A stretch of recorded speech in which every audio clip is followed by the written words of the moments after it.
and welcome to this week's This Gingerbird Sews.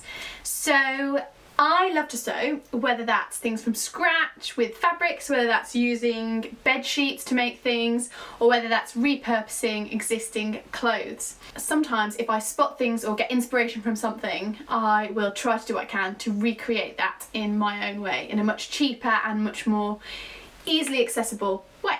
I have been watching Sex and the City during lockdown.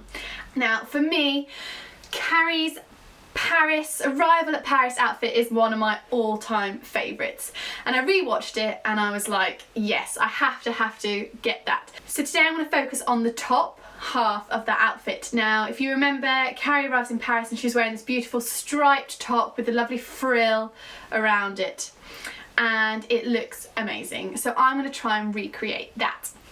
Now I haven't been able to find a frilly top anywhere, so what I've done is I have bought two of the same striped top. So I've bought one in one size, which is my size that fits me, and then I've bought one in the biggest size that I could find in the shop. Now these ones I bought were actually only £4 from Next in the sale. So it cost me £8 in total, and hopefully I'm going to turn it into that amazing top. I'm going to chop it up and make frills out of it and then attach it to this top to recreate that Carrie Paris look. So wish me luck, fingers crossed it all works out. So the first thing I'm going to do is I'm going to lay out my larger size, the biggest size that I've got, and I'm going to cut the body into equal width strips across.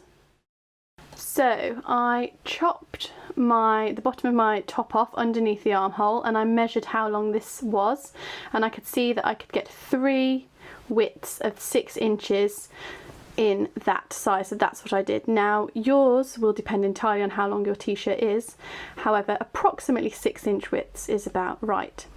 I also was able to get 6 inches out of the top as well, so any extra bits you can use to get a longer frill will be better.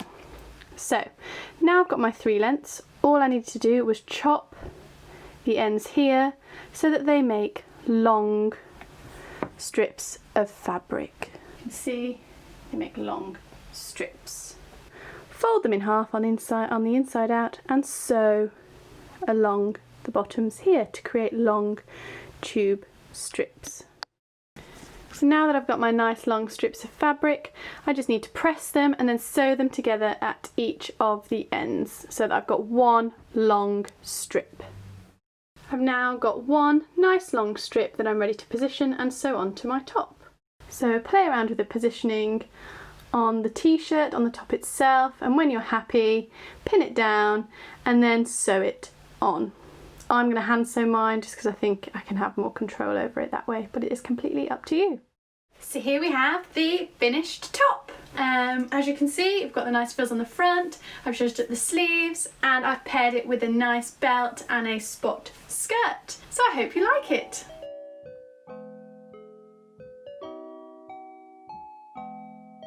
Please don't forget to like, share and subscribe, and check out all of my other videos. You can also follow me on Instagram at thisgingerbird. Thanks again for watching, and I really hope you enjoyed it, and I'll see you next time.